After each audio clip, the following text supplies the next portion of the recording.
Hey, what's going on, everybody? It's CBB Only here, and today I'm going to be breaking down for you Thursday's matchups to begin the Sweet 16. And what is a very chalky Sweet 16, I've got the insight for you in this video, what to look out for in all four of these matchups. We're going to kick things off with the number 6 versus number 2 matchup, BYU versus Alabama. These two squads are some of the highest scoring teams in all of college basketball. The Cougars ranked 8th in adjusted offensive efficiency per KenPom, with Alabama ranking 4th. Both defenses, well, they're also less than elite. A lot of the scoring for BYU is going to come down to the free-point line, ranking 27th nationally in free-point percentage. The Cougs nailed 12 threes on a 46% clip in their barn burner second-round matchup against Wisconsin, so it's going to take all of that and more to match the scoring ability of Alabama. Richie Saunders, big, major part of that free-point scoring for BYU. The BYU bigs are also going to be a major X factor if they want to move on. Alabama, the Crimson Tide, they have an intense presence inside when it comes to Grant Nelson and Clifford Omoruyi, who are able to help the Tide beat St. Mary's at their own game, which is rebounding, and that's why Alabama came out with that big win. For Alabama, controlling the tempo, that's also going to be incredibly important. It's one of the fastest paced offenses nationally. They're going to have to keep up their phenomenal tempo and transition game. Sharing the wealth again will also be of the utmost importance. In the win against St. Mary's, 6 Tide players managed to score in double figures. The ball movement ability of the Alabama guards allows for them to space and pace extremely well. This is a team that's going to kill their opponents with the tempo, with the fast break. They've been doing it all year long. And overall, the star power and depth that Alabama has, I think it just spells disaster for the Cougars of BYU. The other matchup in the East region, number 4 Arizona comes into a big one against number 1 Duke after a win against number 5 Oregon in the East region. Led by the veteran leadership of Caleb Love, Arizona, they find themselves in prime position to dethrone who many think are the villains, of college basketball this season. Caleb Love, he's going to be facing Duke for a 10th and final time in this game on Thursday. And in 9 games against Duke, Love has been lights out, averaging 15.8 points, just 37.6% shooting.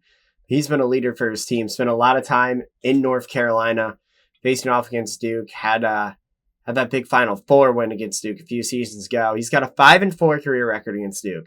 He's no doubt going to be the catalyst of this game. He's been the catalyst of this year's tournament run for the Wildcats, especially after that 29-point performance in the second round win. Toby Awaka and Trey Townsend are also going to need to step up their game on the defensive end, as they're going to have a Cooper Flag situation to deal with. Those are the two guys that are going to be matched up on Flag for a majority, if not all, of this game. Rebounds, also going to be extremely crucial for this Arizona team as well. They out-rebounded Akron 53-22 and Oregon 31-26, but this is the toughest task yet for the Bigs down low. For the Wildcats, this is a Duke team that ranks top 20 nationally in total rebounds per game with just over 30. Arizona, they are one of the top teams nationally when it comes to the offensive rebound category. But these two teams met earlier in the season, and Duke limited Arizona to 6 boards on the offensive end. On the other side, this is a Duke team that has been completely dominant. Both their first weekend opponents from the get-go just really stood zero chance. They had a 44-point win over 16-seeded Mount St. Mary's, and then a 23-point win over Baylor. Has the Blue Devils feeling good and sitting pretty. They're an 8.5-point favorite in this one. And even think that Cooper Flag, the consistent number 1 overall pick in the upcoming NBA draft, would be the guy to look at for Duke. But I think it's actually Tyrese Proctor. Proctor's hit 13 threes for 2 games. That's including 7 for 8 shooting from deep in the Baylor win. Proctor's a guy that cannot be given absolutely any space on the perimeter by the Arizona guards. And the 7'2" Kaman Maluch, I know I'm butchering that name, but he's got the ability to clog up the paint. It's been nearly unmatched for Duke and allows for forwards, especially Cooper Flag, snake in, drive into the paint on drives, throw down dunks, get easy layup looks, and to grab rebounds, especially on the offensive end. When it comes to size of the perimeter, Duke just has the upper hand in this one, and that's what it may all boil down to. Well, they finally did it. The Terps erased their curse of their late-game woes and hit a game winner of their own. It's a team that rides on the back of phenom freshman center Derek Queen. They showed just how much they relied on him when they trusted him with the game in their hands. Maryland also heavily relies on their starting lineup, however, with a lack of bench production.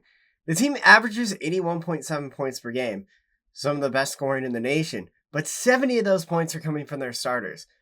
Foul trouble against a Florida team that aggressively attacks the paint and draws a lot of contact would be just absolutely disastrous for Maryland, who doesn't have anybody, I cannot say it enough, anybody off the bench who can help step up to shut down that Florida offense who ranks 4th nationally in points per game.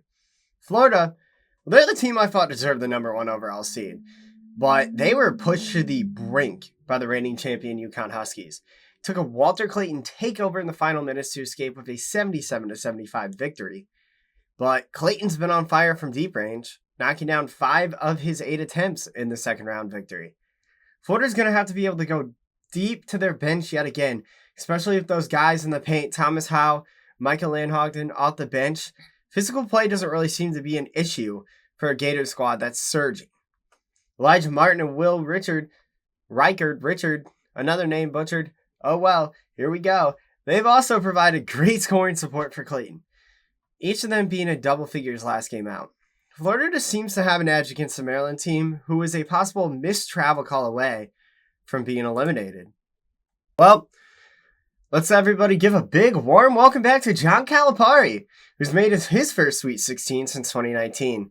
Seemingly erasing his tournament struggles, Cal's Arkansas squad has pulled off 2 major victories in a row against 7th-seeded Kansas and 2-seeded St. John's.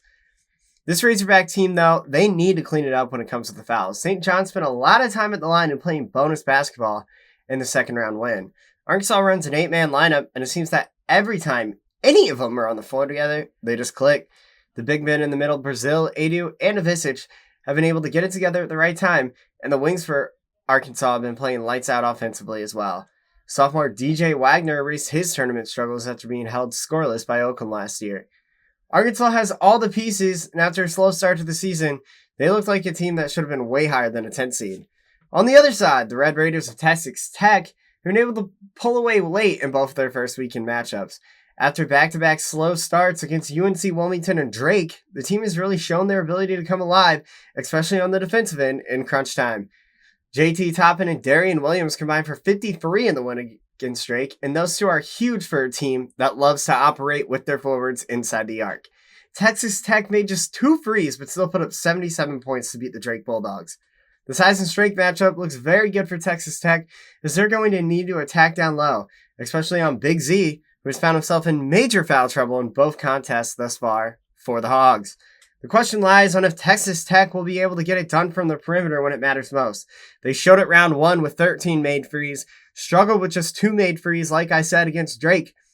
But it's going to boil down to the perimeter for Texas Tech and the Red Raiders, because Arkansas is going to give them that looks.